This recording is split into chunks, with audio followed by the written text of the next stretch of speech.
At my wife's military school graduation dinner I paid for, she thought it'd be funny to introduce me like this. Meet my husband. No degree, no plan, just living off my income. Everyone laughed.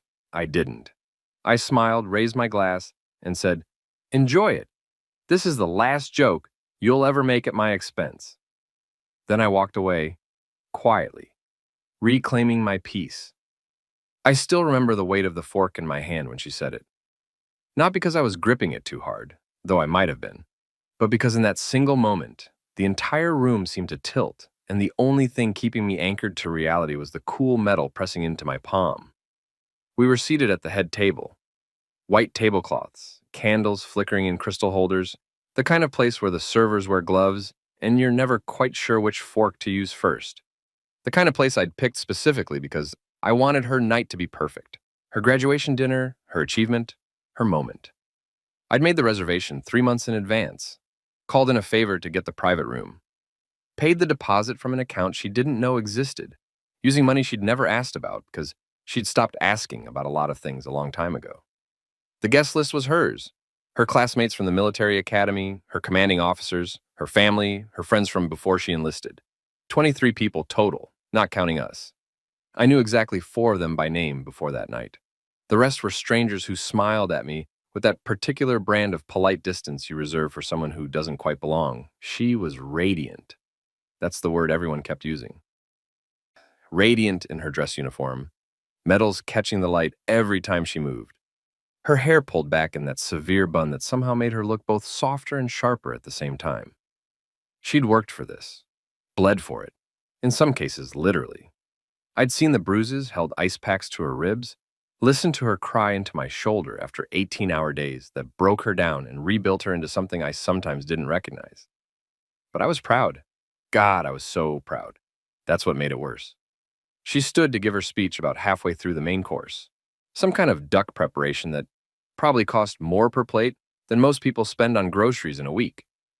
The servers had just cleared the appetizer dishes, moving with that synchronized efficiency that comes from years of expensive training. And someone clinked a glass, then another. Then the whole room was doing it, a crystalline chorus, calling her to her feet. She stood, and the room quieted, and she smiled that smile I'd fallen in love with 7 years ago when she was just a sophomore with big dreams and a scholarship she'd earned by being better than everyone else. "I want to thank you all for being here tonight," she began, her voice steady and clear in that way she'd learned to project across parade grounds and through chaos. "This journey hasn't been easy. It's tested me in ways I never imagined. But I couldn't have done it without support, without people believing in me when I didn't believe in myself." She paused for effect. She'd always been good at that, knowing exactly when to let silence do the heavy lifting. "I especially want to thank my husband for organizing this beautiful dinner. That's when I should have known." The way she said, "especially." The way her eyes didn't quite meet mine when she gestured in my direction.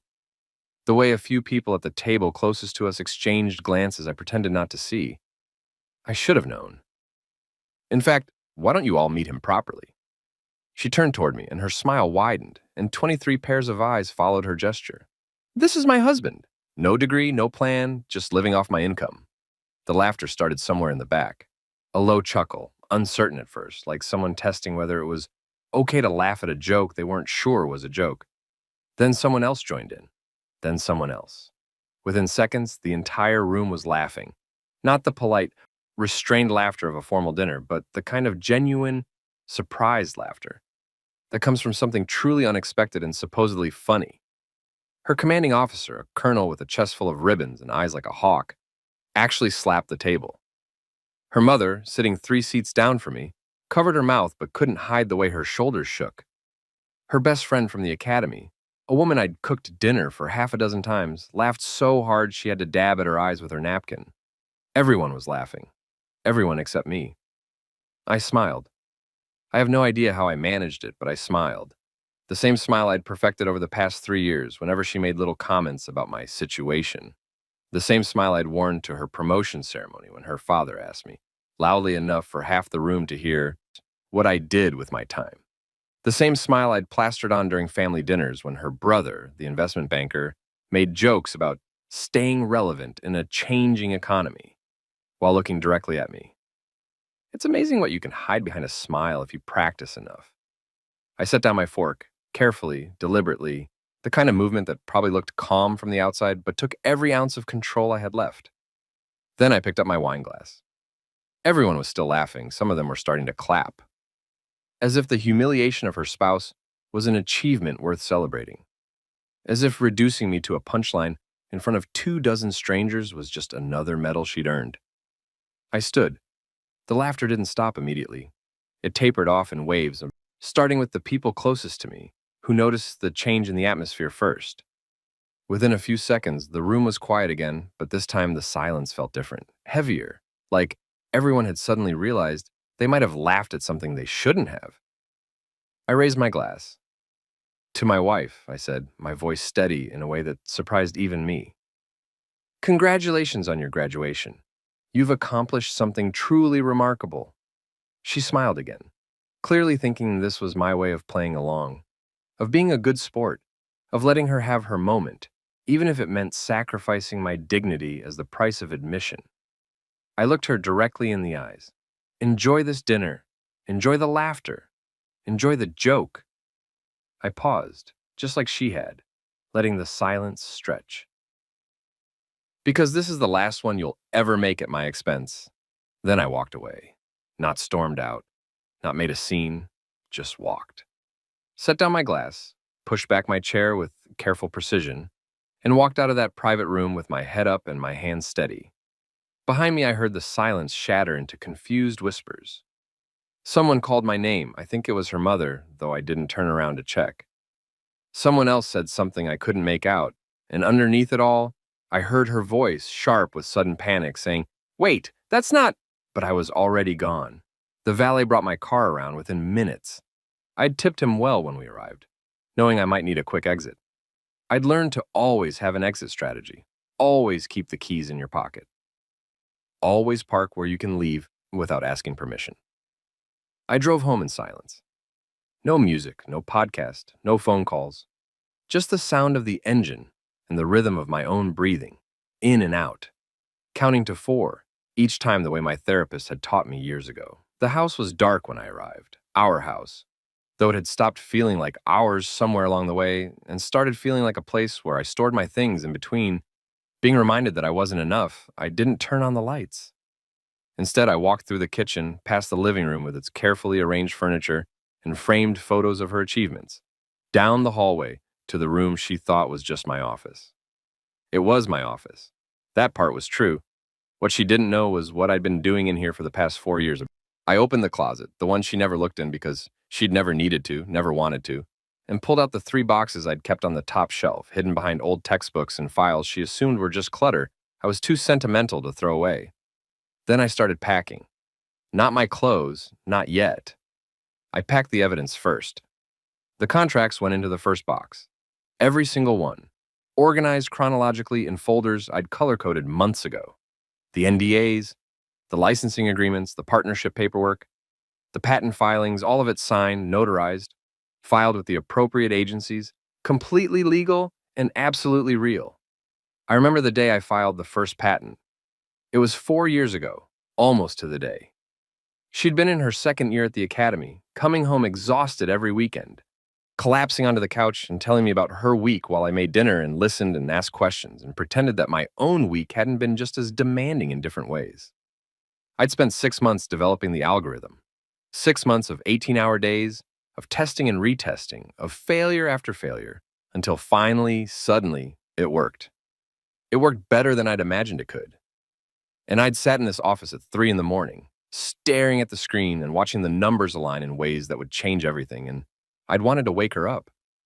I'd wanted to shake her awake and show her what I'd done and celebrate together the way couples are supposed to celebrate each other's victories, but I didn't. Because the last time I'd tried to tell her about my work, about the consulting contract I'd landed with a major defense contractor, ironically enough, she'd patted my hand and said, "That's nice, honey. Maybe it'll turn into something real eventually." Something real. As if the 6-figure contract I'd just signed wasn't real. As if the work I was doing wasn't real. As if I wasn't real unless my achievements looked like hers. So I filed the patent alone, celebrated alone, built my company alone, and I told myself it was fine. that I was supporting her dreams, and that was enough. That my turn would come later, after she graduated, after things calmed down, after she had the mental space to see me as something other than the person who did the grocery shopping and remembered to pay the bills.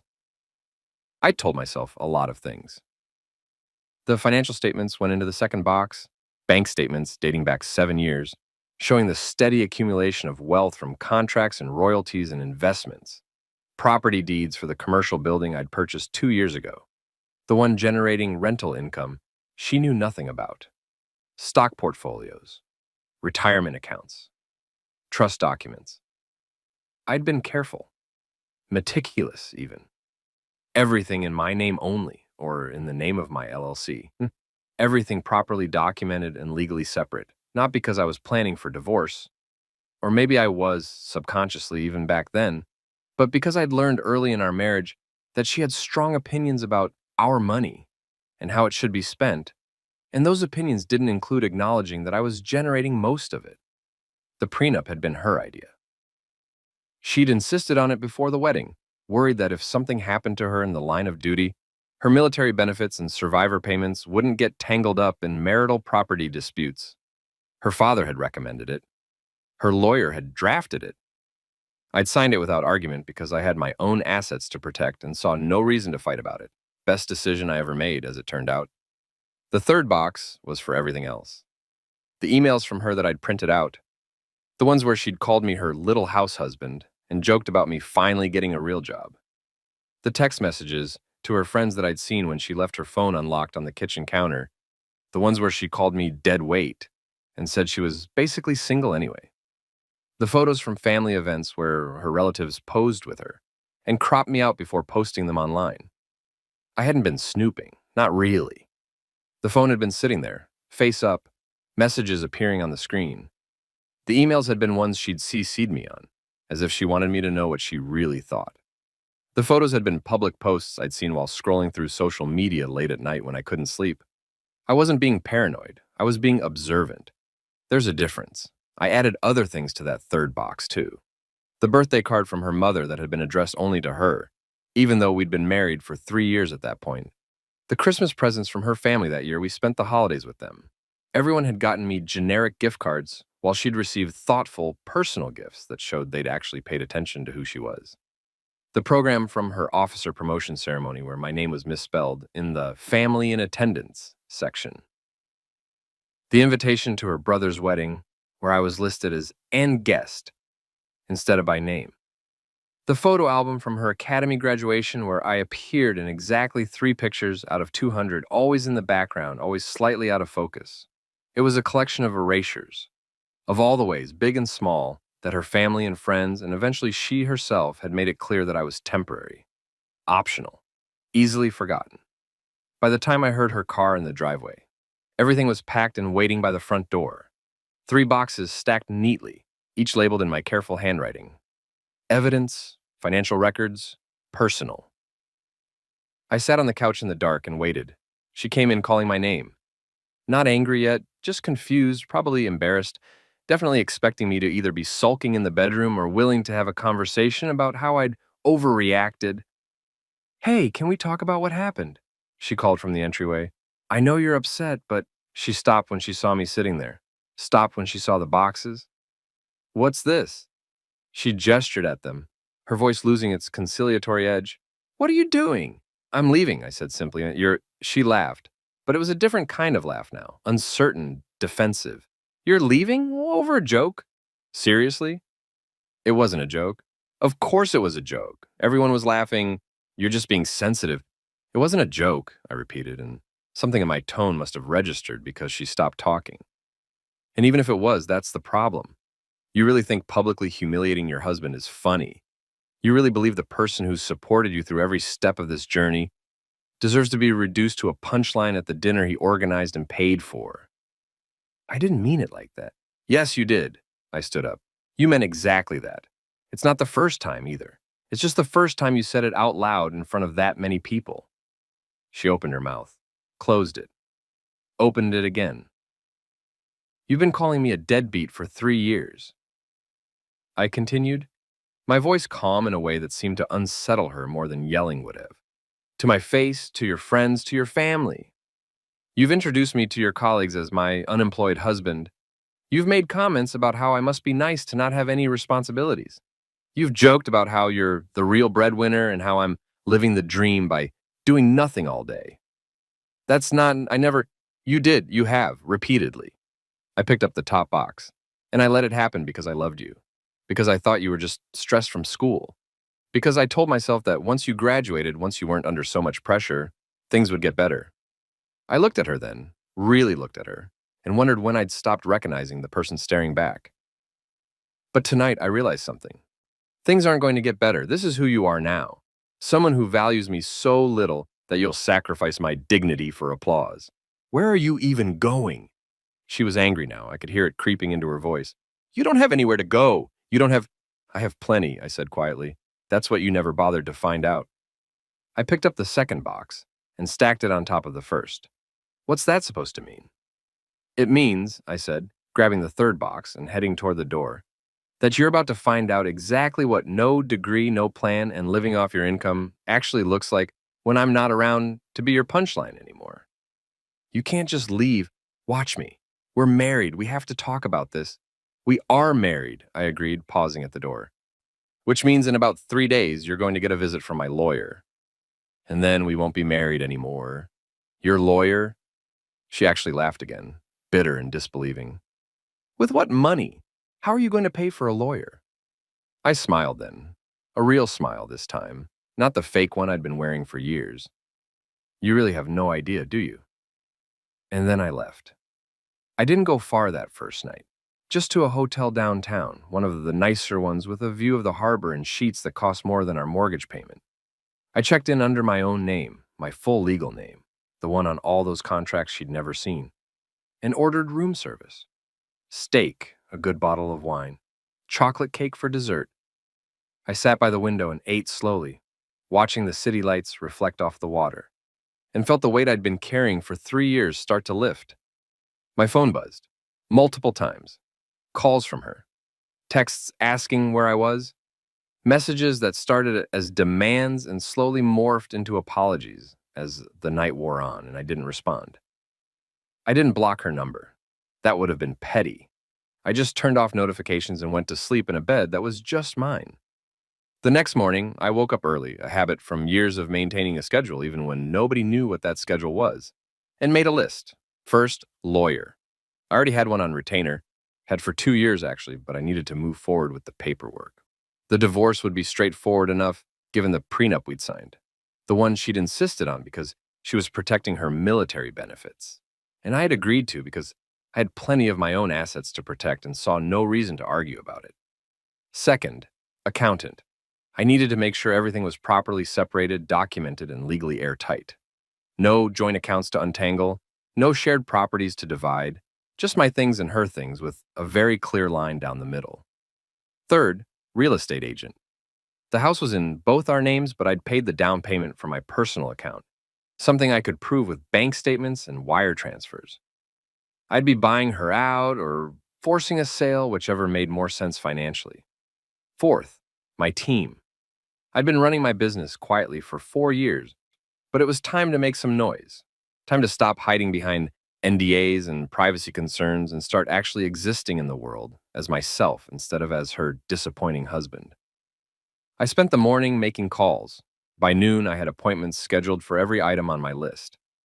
By evening, I had a temporary apartment lined up, a furnished place with a month-to-month lease in a building with a doorman and security, because I had a feeling things were about to get complicated. My phone kept buzzing. Her messages had evolved from apologies to anger to confusion. Where are you? We need to talk about this like adults. You're being ridiculous. Fine, ignore me then. I'm sorry, okay? I'm sorry. Can we please just talk? You're scaring me. At least tell me you're okay. I responded to the last one, just 4 words. I'm fine. Talk soon. Then I went back to my list. The lawyer's office was in a building I'd been to before, during the setup phase when we were drafting the initial contracts and agreements. Marcus Reeves was his name, a man in his 50s with silver hair and the kind of calm competence that came from 3 decades of handling high-stakes divorces and business dissolutions. He looked at me over his reading glasses when I walked in. "I was wondering when I'd see you again," he said, gesturing to the chair across from his desk. "From the expression on your face, I'm guessing we're not here to draft an anniversary gift trust." "Divorce," I said simply. "As clean and fast as possible." He nodded, pulled out a file, my file, I realized, one he'd been maintaining all along, and started taking notes. "Contested or uncontested?" "Uncontested. If she's smart, contested if she tries to fight the prenup." "She won't win if she fights it. You know that, right? We wrote it specifically to be ironclad." "I know, but she might try anyway, and I want to be prepared for that possibility." Marcus nodded again, making more notes. "Grounds? Irreconcilable differences. Keep it simple. Timeline. However fast you can make it happen without cutting corners. I want everything documented properly. Everything legal. Everything by the book." "Good." He looked up. "And the business disclosures?" That was the question I'd been waiting for. "Everything," I said. "Full financial disclosure, every LLC, every patent, every licensing agreement, every investment portfolio, every property deed. I want her to see exactly what she never bothered to look at." Marcus almost smiled, almost. "That's going to be quite a revelation." "That's the point." We spent the next 2 hours going through details. Marcus pulled out documents I'd signed over the past few years, contracts and agreements and amendments that told the story of a business empire built in silence. "You've done well for yourself," Marcus said at one point, reviewing a particularly lucrative licensing agreement. "Better than most people realize." "That's been the problem," I said. He looked at me over those reading glasses again.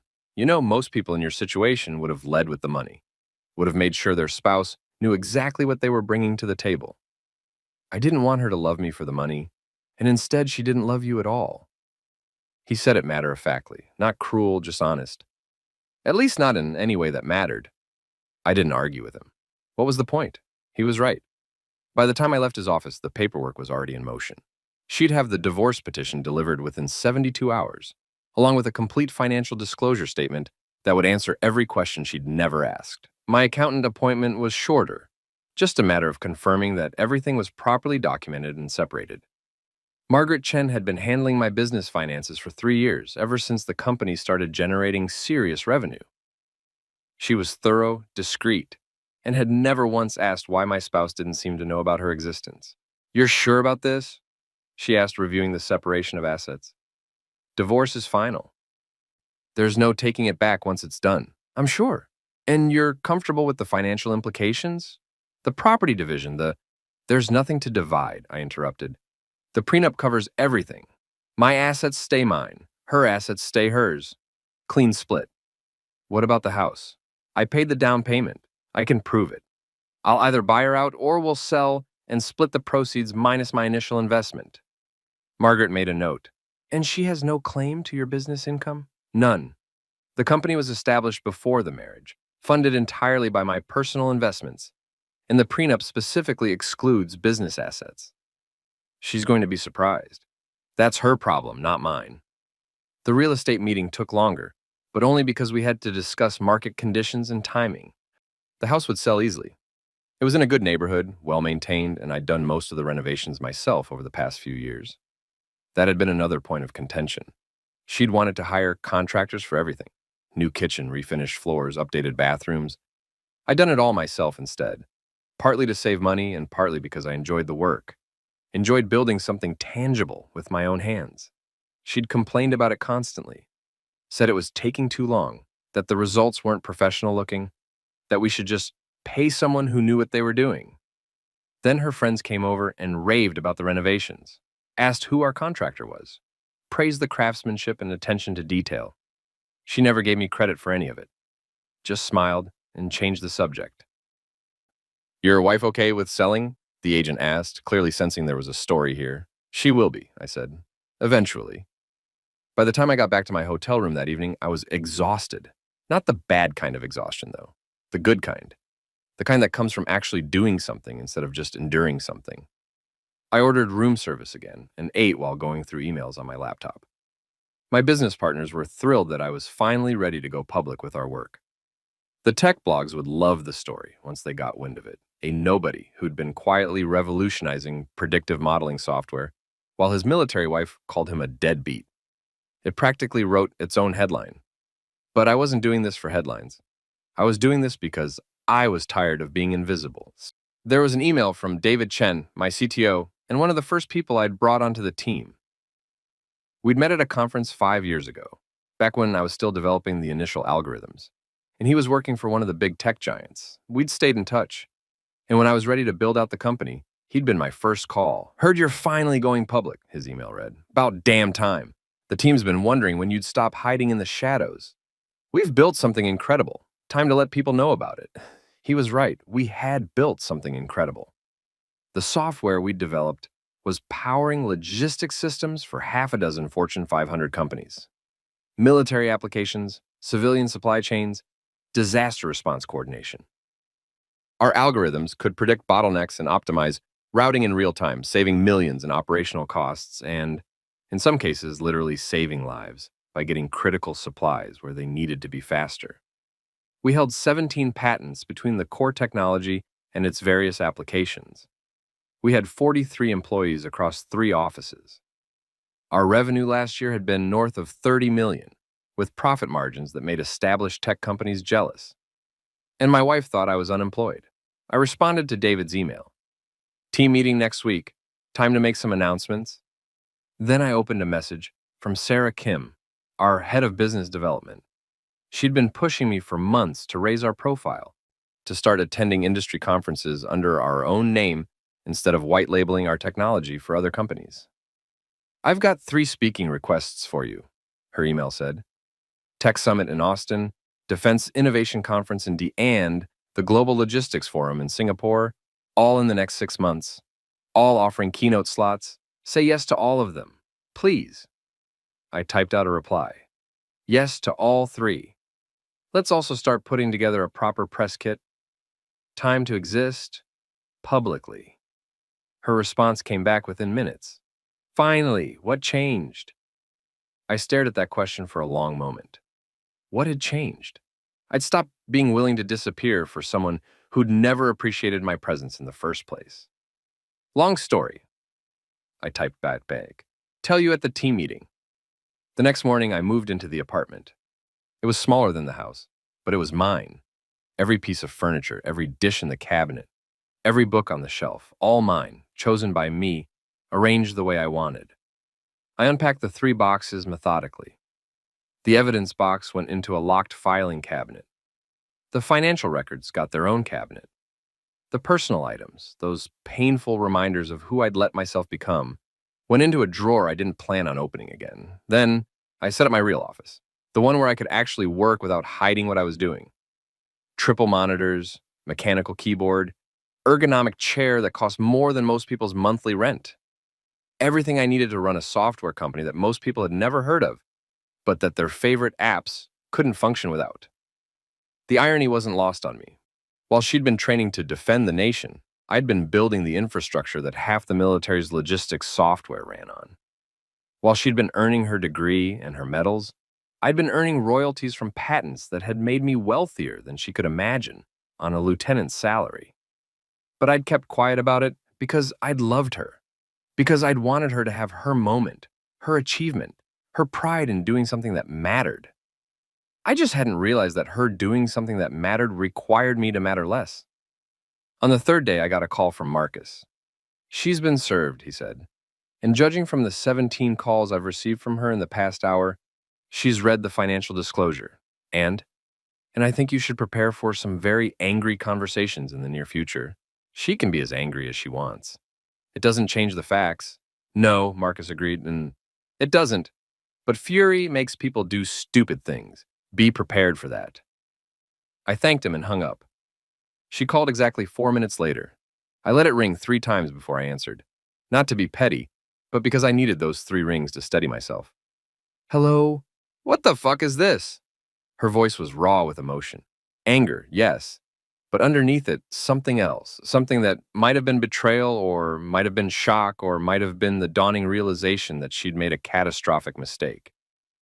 It's exactly what it says it is. Financial disclosure for the divorce proceedings.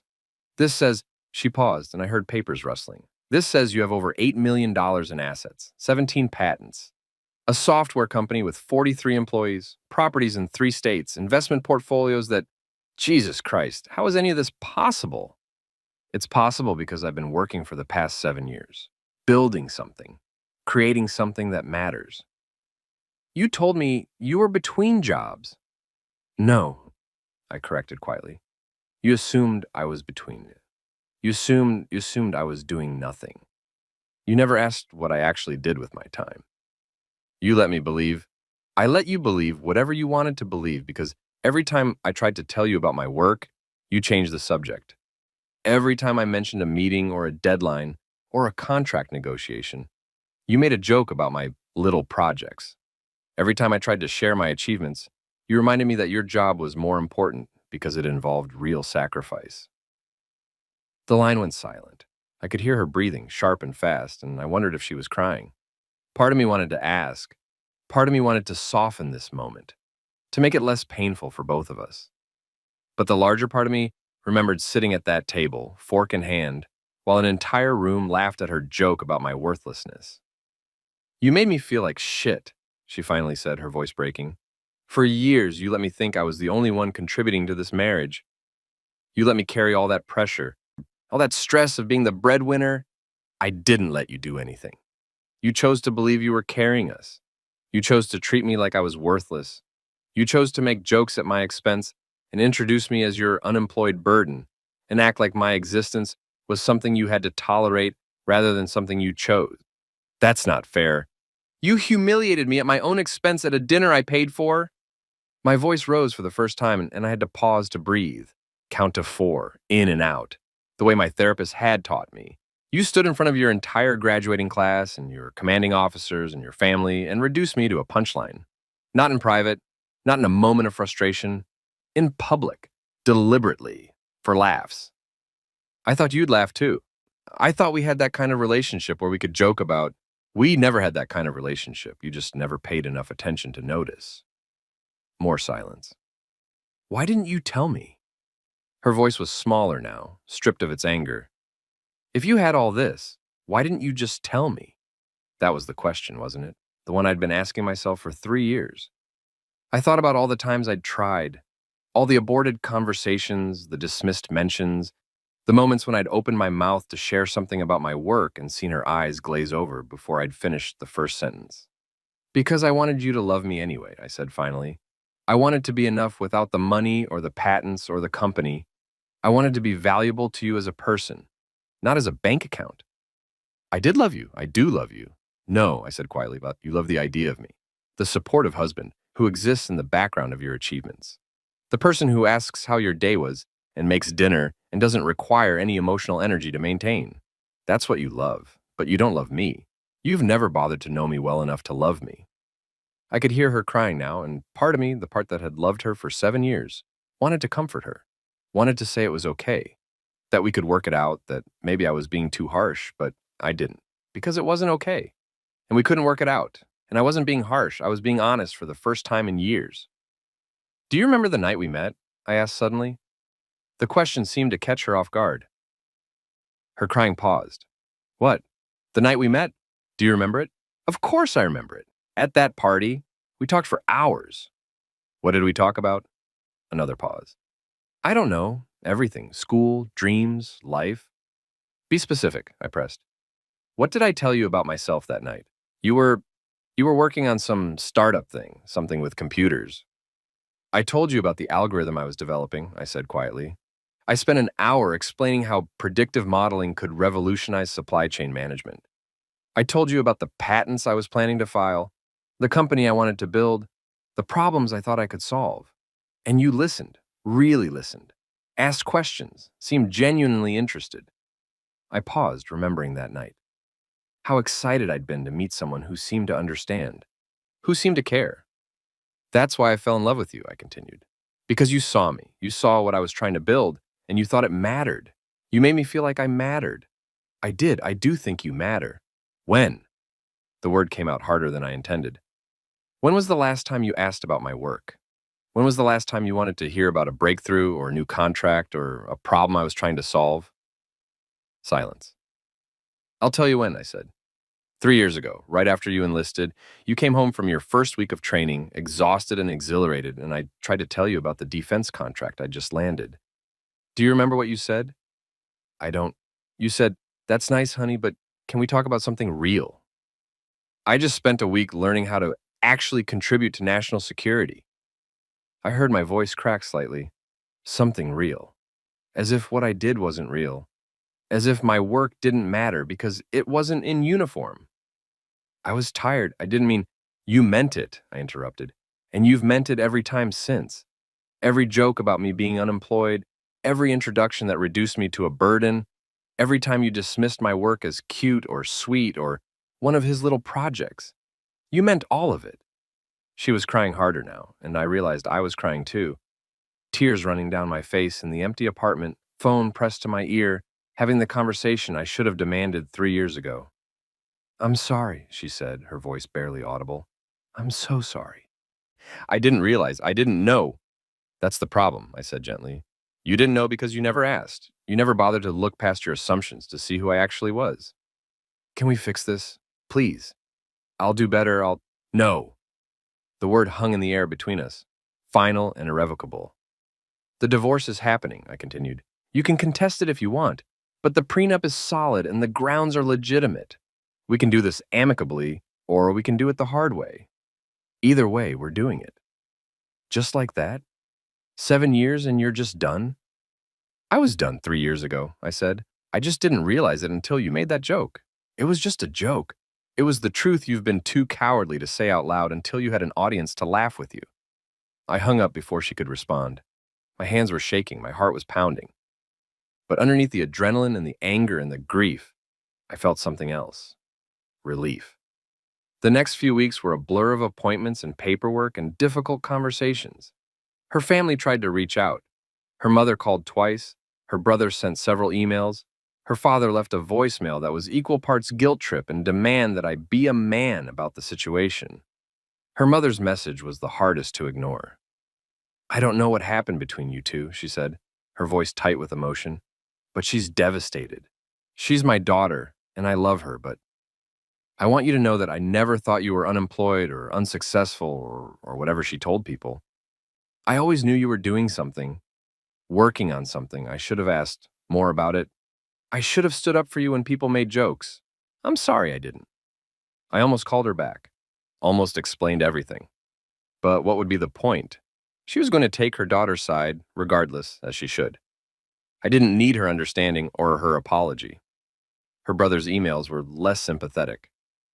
You're really going to throw away a marriage over hurt feelings? Grow up. She made a joke. People make jokes. That's what couples do. I deleted those without responding. Her father's voicemail was exactly what I expected. I don't know what your game is, he said, but if you think you're going to take advantage of my daughter financially, you've got another thing coming. She sacrificed for this country while you sat at home doing God knows what. You owe her. Understand? You owe her. I saved that message. Didn't respond, but saved it. Just in case I needed a reminder later that leaving had been the right choice. My lawyer handled the legal communications, my accountant handled the financial disclosures, my real estate agent handled the house sale. I handled exactly what I needed to handle and nothing more. She tried several more times to talk to me. Sometimes angry, sometimes apologetic, sometimes desperate. She showed up at my apartment building twice before the doorman started refusing to let her up without my permission. She sent emails ranging from furious accusations to tear-stained confessions. One email in particular stood out. It arrived late at night, 2 weeks after I'd moved out, with the subject line, "Things I should have asked." What was it like when you filed your first patent? Were you excited? Scared?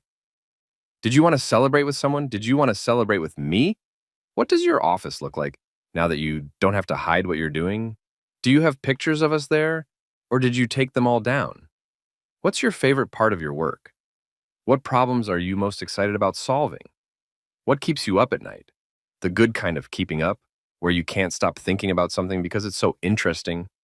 Who are your business partners? What are their names? What are they like? Do they make you laugh? Do they understand you better than I did? When did you stop trying to tell me about your work? Was it gradual, or was there a specific moment when you realized I wasn't listening? How many times did I hurt you before the dinner? How many little cuts that I didn't notice, but that you felt every single time? Do you still love me at all, even a little? Or did I kill that completely? I should have asked these questions years ago. I should have known the answers. I should have cared enough to find out. I'm sorry I didn't. I'm sorry I never really saw you. I read that email 3 times, then I closed it without responding. Because she was right. She should have asked those questions years ago. And the fact that she was asking them now, after I'd already left, didn't change anything. It was too late for questions. 4 weeks after the dinner, my company officially went public with our client list. Not flashy, just a quiet update to our website and a few press releases to tech publications. Stealth tech company behind major logistics platforms emerges from shadows. Read one headline. The algorithm powering your supply chain. Meet the team that built it. Read another.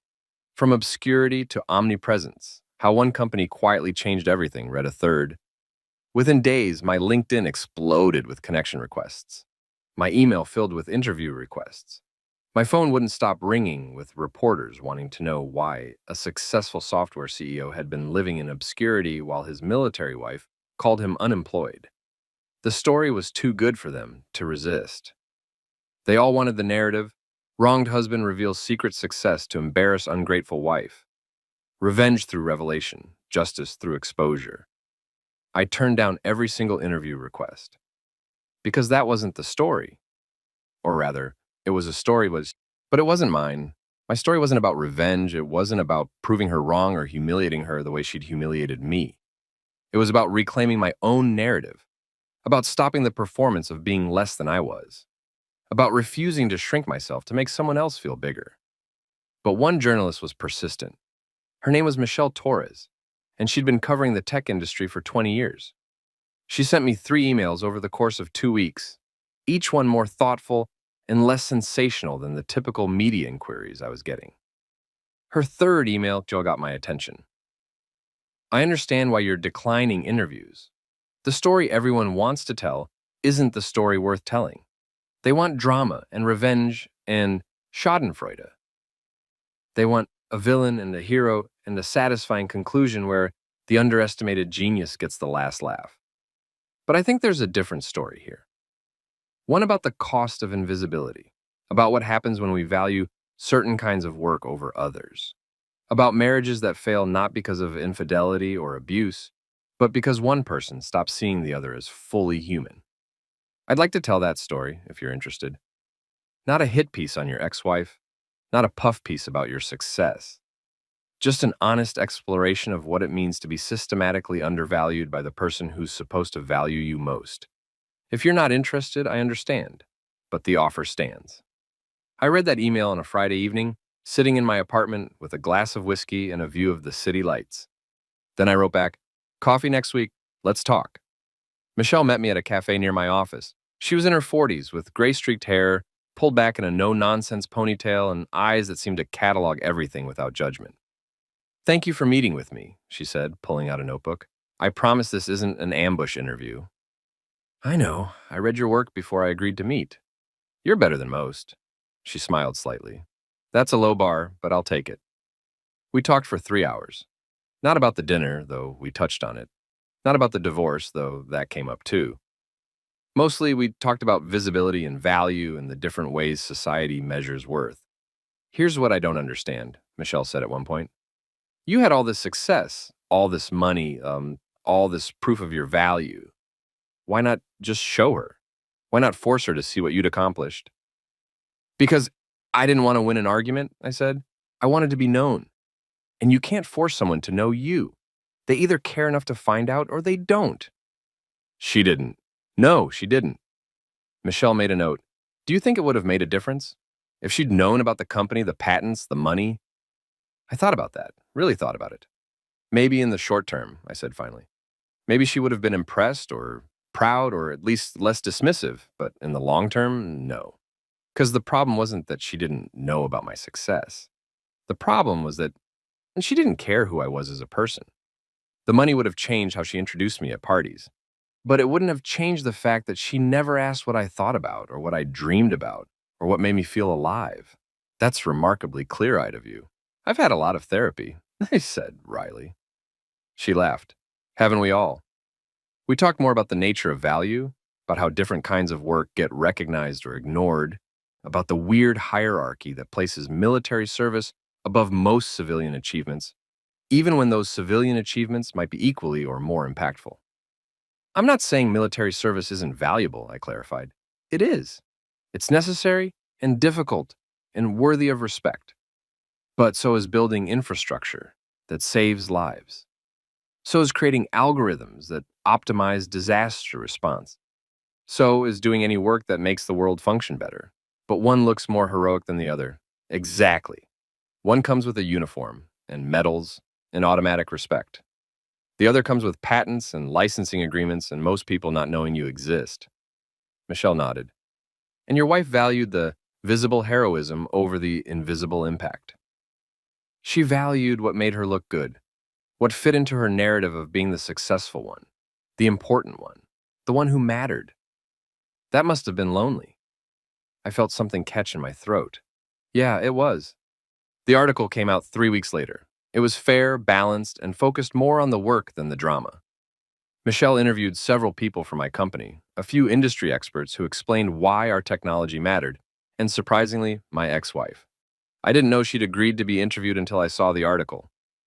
But there she was, quoted extensively. I thought I knew him. I really did. I thought I knew everything important about our relationship, our life together, our future. But I didn't know him at all. I knew his habits and his routines and the ways he made my life easier, but I never bothered to learn who he actually was underneath all of that. I never asked the right questions. I never listened when he tried to tell me. And by the time I realized how badly I'd failed him, it was too late. The article also included this. She acknowledges that her behavior at the graduation dinner, publicly introducing her husband as unemployed and living off her income, was the culmination of years of small dismissals and assumptions. I thought it was funny, she says. I thought we had the kind of relationship where we could joke about that kind of thing, but we didn't. We never did. I just never paid enough attention to notice. Reading her words in print felt strange. Part vindication, part grief, part something I couldn't quite name. The article ended with a question Michelle had asked me. What do you wish more people understood about success and visibility? My answer was printed in full. I wish people understood that the most important work is often invisible.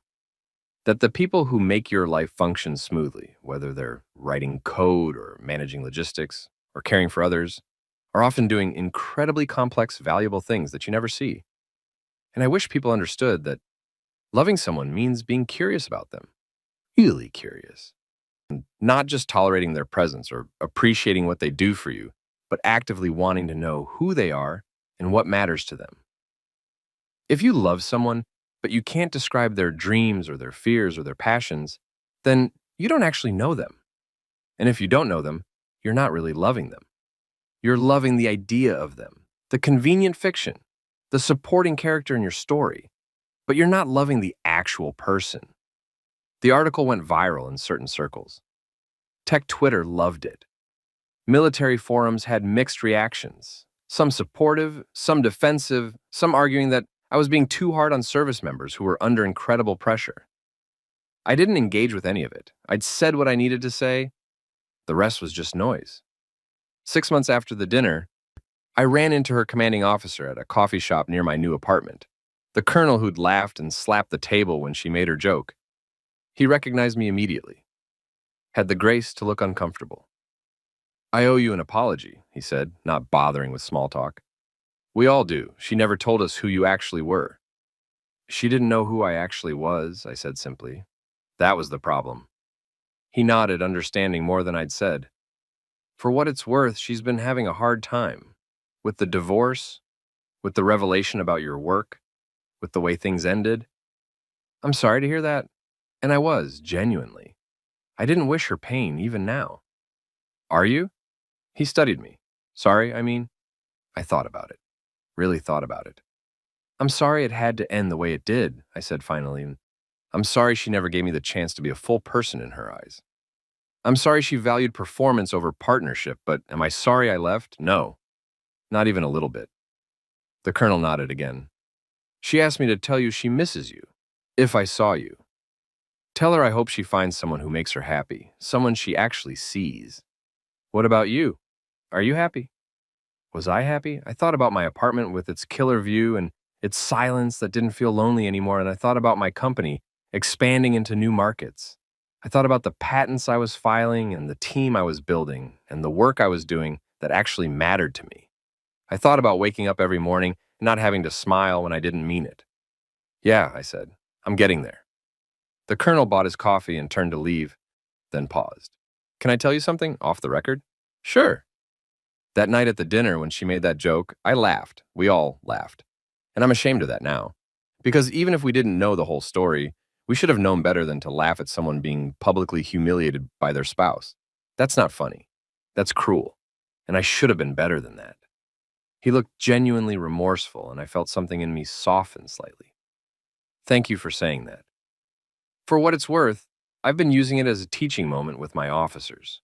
About respect, about dignity, about the kind of people we want to be both in uniform and out of it. That surprised me. Really? Really? Because that night taught me something important. It's easy to respect people who have obvious markers of success: rank, medals, titles, visible achievements. It's harder to respect people whose contributions are less visible. But the harder thing is what makes us better leaders, better people. He extended his hand. I mean it. I'm sorry. I shook his hand, apology accepted. After he left, I sat with my coffee for a long time, thinking about respect and visibility and the ways we measure human worth. The colonel's apology meant more than he probably knew. Not because I needed it, but because it represented something larger. An acknowledgement that the laughter that night had been wrong. That public humiliation isn't funny, even when everyone's joining in. That respect should be the default, not something that needs to be earned through displays of achievement. 8 months after the dinner, I got an email from her. Subject line, I understand now. I almost didn't open it, almost deleted it unread because I didn't owe her my attention anymore and I'd worked hard to move past the anger and the hurt. But curiosity won out. The email was long. Too long, really. Pages of explanation and apology and self-reflection that might have been genuine or might have been another performance. It was hard to tell the difference anymore. But one paragraph stood out. I've been in therapy for 3 months now. My therapist asked me to describe you, and I realized I couldn't. Not really. I could tell her about your routine and your habits and the things you did for me, but I couldn't tell her who you actually were as a person.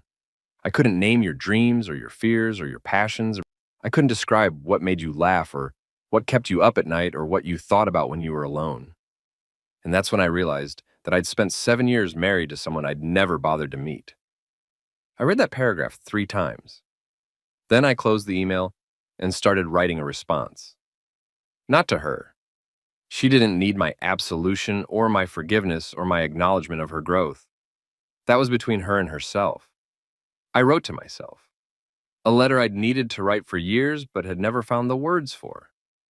Dear younger me, you're going to meet someone who makes you feel alive and excited and like you've finally found your person. You're going to fall hard and fast, and you're going to do everything you can to support her dreams because that's who you are. But somewhere along the way, you're going to start shrinking. Not all at once, but gradually, like a photograph left in the sun. You're going to stop talking about your own work because she gets uncomfortable when you do. You're going to stop celebrating your achievements because they make her feel competitive rather than proud.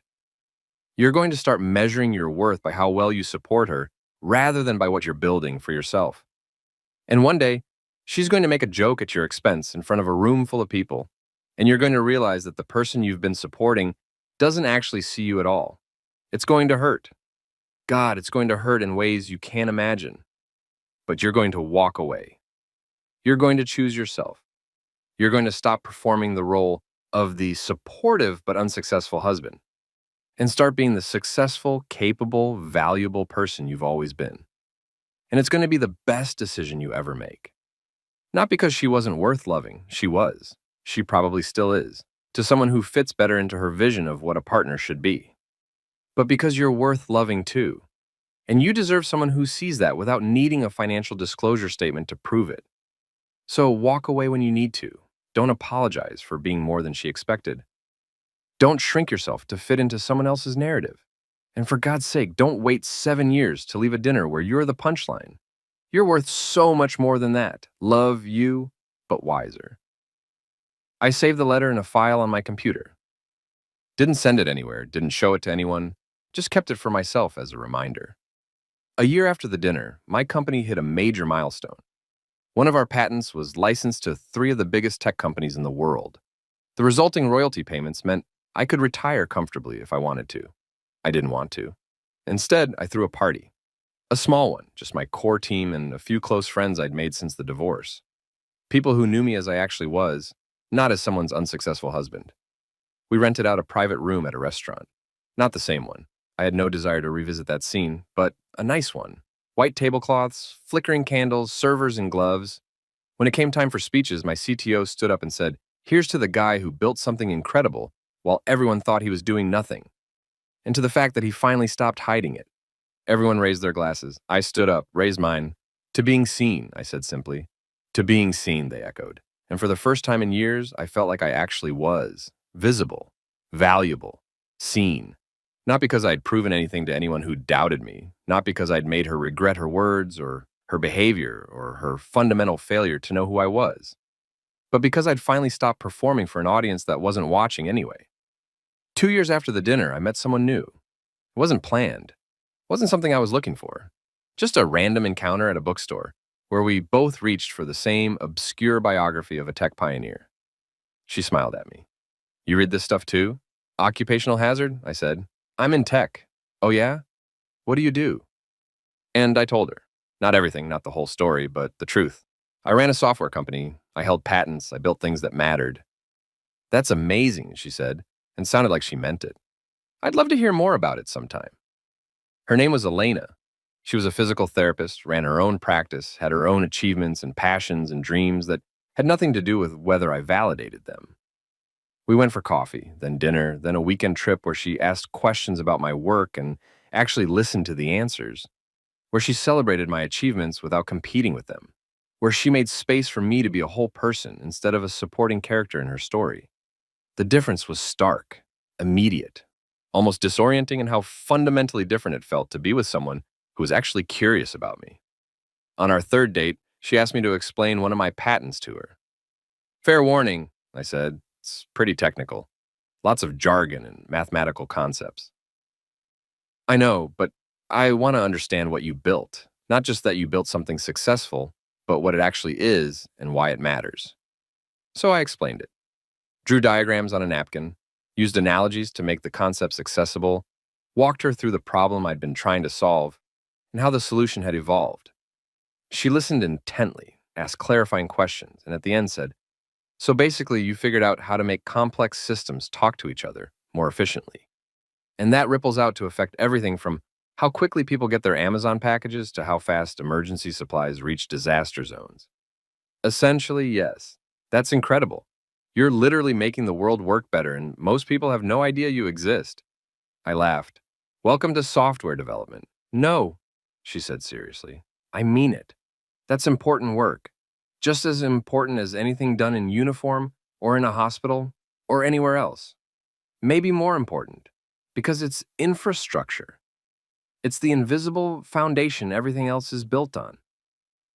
I felt something shift in my chest, something that had been tight for years, suddenly loosening. "Thank you," I said quietly. "For what?"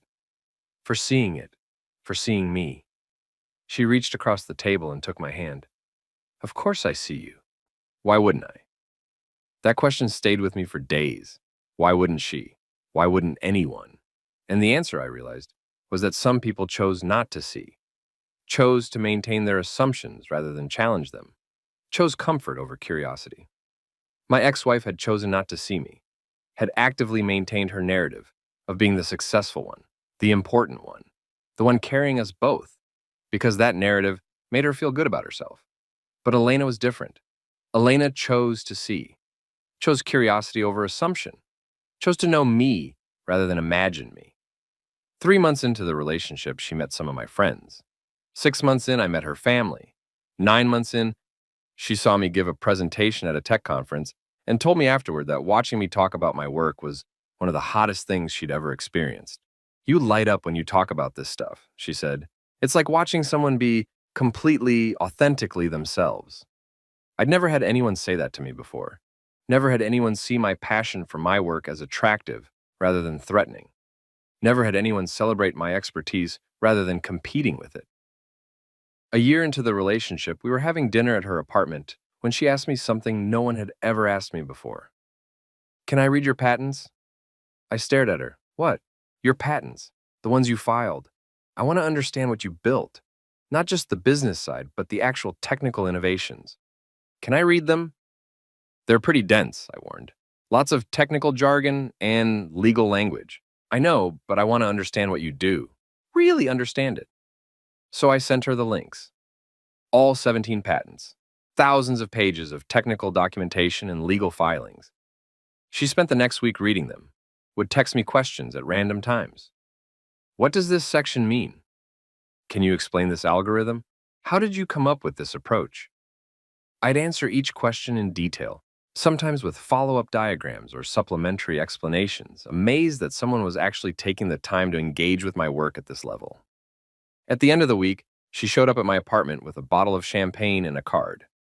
The card read, "Congratulations on being brilliant. I'm sorry it took me a week to understand why, but now that I do, I'm even more impressed." I might have cried a little. Why are you doing this? I asked. Reading all that technical stuff, asking all these questions. You don't need to understand the details of my work to what? Love you? She smiled. Maybe not, but I want to know you. All of you. Not just the parts that are easy to understand or convenient to acknowledge. You built something incredible, and I want to know how and why and what it means to you. My ex-wife never asked, I said quietly. I know. She took my hand. She told me. I pulled back. She told you? How did you? She came into my practice 3 months ago. Torn ACL from a training exercise. We got to talking during her sessions. And eventually she figured out who I was dating. She paused. She asked me to give you a message. My stomach dropped. What message? She said to tell you she's sorry, really sorry, and that she hopes you found someone who sees you the way you deserve to be seen all along. I didn't know what to say to that. For what it's worth, Elena continued, I told her I did. See you, I mean. And that I'm grateful she was stupid enough to let you go, because it meant I got to find you. That's when I knew. Not that I loved her, I'd known that for months, but that I could trust her. That she saw me not as a project or a supporting character or a punchline, but as a whole person worthy of being known. What else did she say? I asked.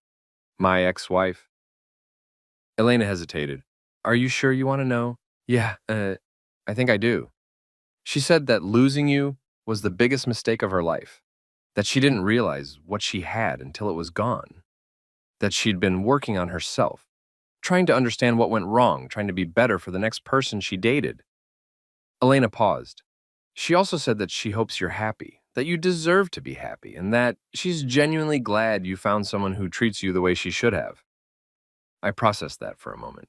How did she seem when she said all this? Honest, Elena said. Sad, but honest. Like she'd really done the work to understand what she'd done wrong. I got the sense that losing you fundamentally changed her understanding of what it means to be in a relationship. Good, I said, and I meant it, not because I wanted her to suffer, but because growth requires pain sometimes. Requires facing hard truths about yourself and your failures. If she was really doing that work, really trying to be better, then something good had come out of the wreckage of our marriage. Are you over her? Elena asked quietly. Really over her? I thought about it carefully before answering. I'm over who she was, I said finally. I'm over the marriage we had. I'm over the hurt and the anger and the years of feeling invisible. But I'll probably never be completely over what we could have been if she'd chosen differently. If we'd both chosen differently. That's fair, Elena said. That's honest. But I'm here, I continued, with you, completely here. Not holding on to the past or wishing things had gone differently. Just here, grateful for what we have now. She kissed me then, soft and certain. And I felt the last ghost of my marriage fade into something that was just history. Just a part of my story, not the defining chapter. 3 years after the dinner, I got invited to speak at my ex-wife's alma mater. The military academy wanted me to give a keynote about innovation and leadership and building things that matter even when no one's watching. I almost said no, but Elena convinced me to say yes. You have a story worth telling, she said. And not just the tech story, the whole story. About staying true to your work even when people underestimated you, and about building something meaningful in silence and refusing to let other people's perception define your reality. So I accepted the invitation. The lecture hall was packed. 300 cadets, dozens of faculty members, and a handful of distinguished guests, including, I noticed with a strange mixture of feelings, several officers I recognized from that dinner 3 years ago.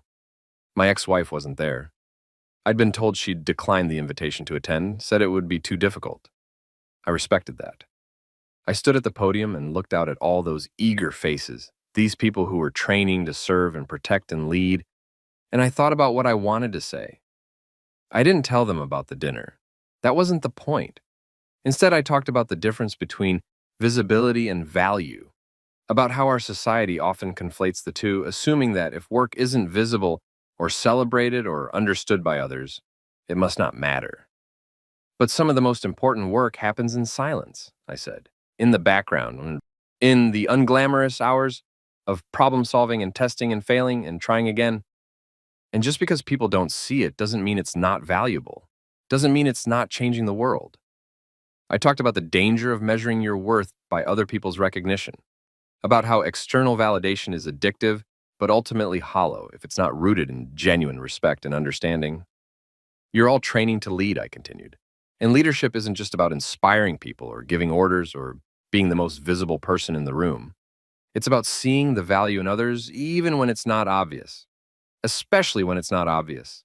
It's about recognizing that the quietest person on your team might be the one solving the problems you didn't even know existed.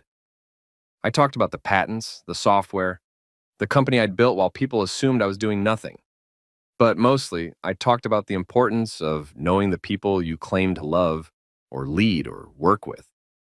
You can't lead people you don't see, I said. You can't love people you don't know. And you can't build anything meaningful if you're so focused on your own achievements that you fail to recognize the contributions of the people around you. I shared stories from my company about engineers who'd solved critical problems in ways I never would have thought of, about administrative staff who'd streamlined processes and saved thousands of hours, about the security guard in our building who'd casually mentioned an efficiency issue he'd noticed, leading to a redesign that improved our entire workflow. Every person in your organization has insights you don't have, I said. Every person you lead knows things you don't know. Your job as a leader isn't to have all the answers. It's to create an environment where people feel safe sharing their knowledge, their ideas, their concerns. And you can't do that if you've decided in advance that only certain kinds of contributions matter. The applause when I finished was enthusiastic. Several cadets lined up afterward to ask questions, to get business cards, to tell me their own stories of feeling underestimated or overlooked. But the moment that stuck with me came from one of the officers I recognized from the dinner. The colonel who'd slapped the table and laughed, he waited until everyone else had left, then approached me with his hand extended. "That was a powerful talk," he said, "and I owe you an apology, a real one. Not the half-assed version I gave you at the coffee shop." "You don't owe me anything," I said honestly. "I do, though, because I laughed at you that night. Laughed at the idea of you being unsuccessful and dependent, and I never questioned it. Never thought to ask who you actually were or what you actually did. I just accepted the narrative your wife presented because it was easier than challenging it." He paused, looking uncomfortable but determined. "That's not the kind of officer I want to be, not the kind of leader I want to be. And your talk tonight reminded me that leadership means seeing the whole person, not just the surface story." I shook his hand. "Thank you for that. For what it's worth," he added, "she regrets it. The joke, the assumptions, all of it. She's been trying to be better, to do better. But I don't think she'll ever stop regretting how she treated you." "Good," I said, and I meant it. Not because I wanted her to suffer, but because regret meant growth, meant she'd learned something from her mistakes. "Are you happy now?" He added. "Yeah," I said, "I really am." And I was. 4 years after the dinner, I proposed to Elena, not at a fancy restaurant or a scenic overlook or any of the traditional places people propose, and I proposed in her apartment on a random Tuesday while we were doing dishes after a completely ordinary dinner. I want to spend the rest of my life with someone who asks to read my patents, I said, getting down on one knee with soapy hands and no ring because I hadn't planned this at all. She laughed and cried and said yes before I even finished the sentence. We got married 6 months later. Small ceremony, just close friends and family. No big production, no speeches, no moments where anyone was a punchline. Just two people who saw each other completely, choosing to keep seeing each other for the rest of their lives. My ex-wife sent a card. Simple, elegant, with a handwritten note. Congratulations, I mean that. You deserve someone who knows how lucky they are to have you. I showed it to Elena. That's generous of her, she said. Yeah, I agreed. It is. We never responded to the card. There was nothing to say. The past was the past, and we were both exactly where we needed to be. 5 years after the dinner, a journalist contacted me. Not Michelle Torres this time, but someone new. She was writing a piece about successful entrepreneurs who'd operated in obscurity before going public with their work. I heard a rumor, she said, that you ran your company for years while your spouse thought you were unemployed. Is that true? Not quite, I said. She thought I was unsuccessful. There's a difference. What's the difference? Unsuccessful implies you're trying and failing. I was succeeding quietly. She just never looked closely enough to notice. Why not? The journalist pressed. Why didn't you tell her? I tried, I said simply. She wasn't interested in listening. The journalist wanted to make it a dramatic story.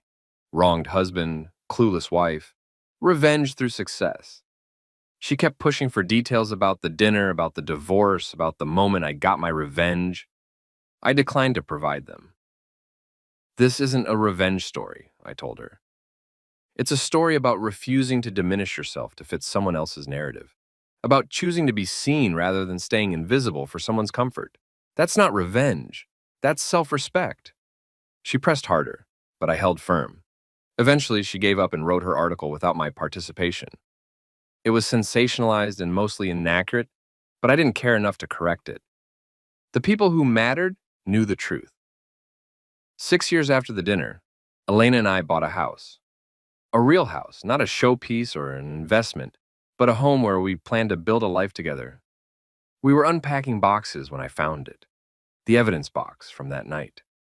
The one I'd packed so carefully, labeled so precisely, stored in a locked cabinet for years. I'd forgotten I still had it. Elena saw me staring at it. What's that? Ghosts, I said. She came over, looked at the label, understood immediately. Do you need to keep it?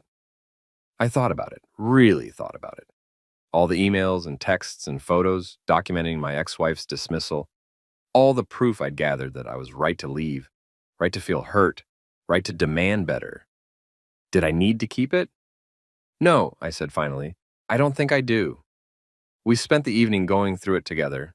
Not reading everything, there was no point in reliving that pain, just acknowledging what it was and what it had meant and why I'd needed to save it in the first place. Then we built a fire in our new fireplace and burned it all. Every email, every text message, every painful reminder of a time when I'd let someone make me feel small. We watched it burn, Elena's hand in mine, and I felt the last weight lift. You know what the best revenge is? Elena asked as the flames consumed the last of the papers. Living well, I guessed. Oh, she smiled. It's forgetting you ever needed revenge in the first place. She was right. 7 years after the dinner, 7 years exactly, I realized when I checked the date, I was giving another lecture, this time at a conference for entrepreneurs and innovators, people who were building things that mattered in fields that most people didn't understand.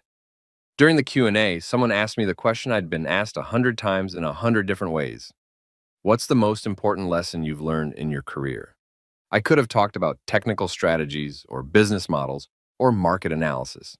I could have given them the expected answer about perseverance or innovation or staying ahead of trends. Instead, I told them the truth.